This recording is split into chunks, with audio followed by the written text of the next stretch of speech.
गुप्ता और आप देख रहे हैं एसपीएन 9 न्यूज। और स्वागत है आप सभी दर्शकों का मेरे सुबह के खास प्रोग्राम सुबह की शुरुआत सकारात्मक खबर के साथ। जी हाँ, सुबह सुबह अगर सकारात्मक खबर से बात की जाए और सकारात्मक सोच रखी जाए, सिर्फ सुबह ही नहीं, अगर जिंदगी जीनी है तो अगर हमेशा सकारात्मक सोच रखेगा इंसान तो बहुत आगे तरक्की की सीढ़ियां चढ़ सकता है। लेकिन कभी कभी जिंदगी में ऐसे पल आते हैं कि इंसान जो है सोच कर भी नकारात्मक सकारात्मक भी नकारात्मक ढूंढ लेता है, और शायद ये सबसे बड़ी गलती करता है।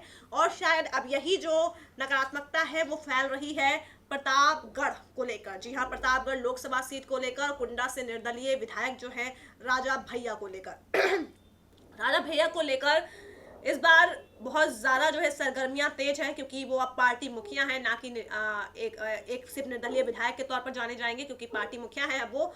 और ऐसे में प्रतापगढ़ लोकसभा सीट पर पेश ये फंस रहा है कि उन्हें पटकनी देनी है बसपा सुप्रीमो मायावती को, क्योंकि हर कोई जानता है, इतिहास गवाह है कि दोनों के बीच कभी नहीं बनी है। और मायावती ने अपने शासनकाल में राजा भैया को पोटा लगाकर जेल भी भेजा था।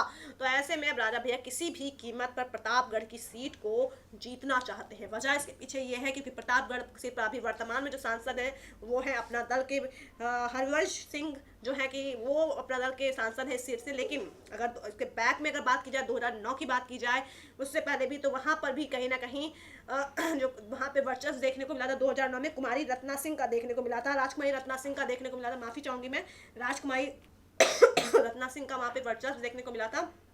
और अक्षय प्रताप सिंह को इस बार उन्होंने टिकट दिया है प्रतापगढ़ लोकसभा सीट से राजा भैया ने। तो ऐसे में हो सकता है कि बहुत मुश्किल हालात पैदा हो जाएं राजा भैया के लिए, क्योंकि उनके लिए सबसे बड़ी बात तो ये है अग्नि परीक्षा है, उनको अपने ही घर में अपनी अग्नि परीक्षा देनी है। और छठी बार उन्हें निर्दलीय विधायक के कुंडा से, लेकिन उनका रसूख भी इस बार टेस्ट किया जाएगा कि कितने बड़े रसूखदार हैं राजा भैया, क्योंकि उनके भाई की भी कहीं ना कहीं जो है जीत पर सबकी निगाहें रहेंगी। और सपा बसपा का गठबंधन तो बेमिसाल है ही, क्योंकि उपचुनाव में बहुत बेहतरीन प्रदर्शन किया था सपा बसपा ने।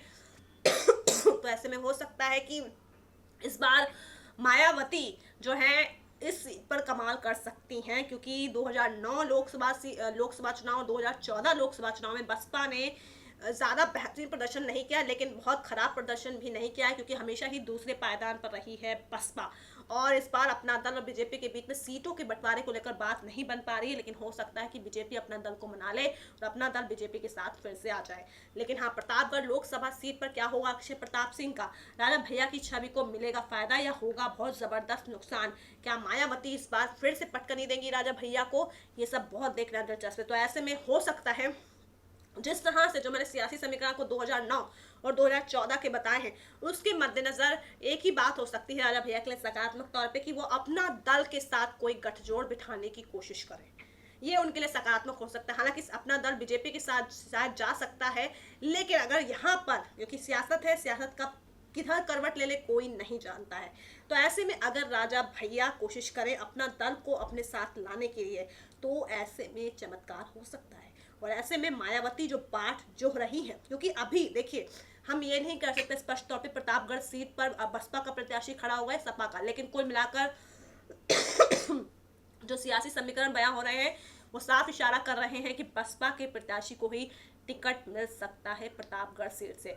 और ऐसे में राजा भैया के सबसे बड़ी आफत तो ये है कि अगर वो इस बार हारे अगर इस बार, तो उनकी बहुत बड़ी फजीहत हो सकती है, यानी कि कहीं ना कहीं चर्चाओं का विषय बन जाएगा कि सिर्फ कुंडा तक ही सीमित है, राजा भैया को प्रतापगढ़ की जनता पसंद नहीं करती है।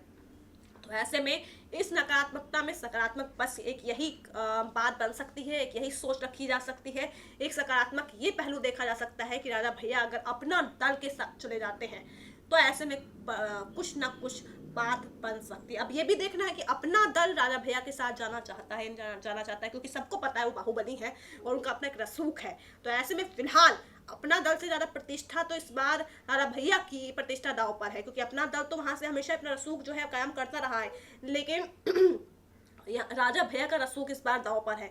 और ऐसे में प्रतिष्ठा दांव पर है, तो राजा भैया को कोई फैसला तो लेना पड़ेगा। नहीं तो हो सकता है कि अगर प्रतापगढ़ सीट पर बसपा प्रत्याशी खड़े होते हैं इस बार, और अपना दल और बीजेपी के बीच सहमति अगर नहीं बनती, देखिए हम अभी आपको सिर्फ संभावनाएं बता रहे हैं, क्योंकि आधिकारिक पुष्टि अभी हुई नहीं है। तो ऐसे में तो कहीं ना कहीं मायावती जो है इस सीट से, यानी प्रतापगढ़ लोकसभा सीट से बाजी मार सकती है, और ऐसे में हार का सामना कर सकते हैं उनके चचेरे भाई अक्षय प्रताप सिंह। और राजा भैया ये किसी भी कीमत पर होने नहीं देंगे। तो ऐसे में उनके लिए सिर्फ और सिर्फ सकारात्मक यही है कि वो कुल मिलाकर अपना दल के साथ कोई राजनीतिक जुगाड़ बिठाने की कोशिश करें। तो दर्शकों, आज सकारात्मक खबर में बस इतना ही। एक अहम मुद्दा फिर से मैं लेकर आपके सामने हाजिर होंगी, लेकिन तब तक के लिए नमस्कार।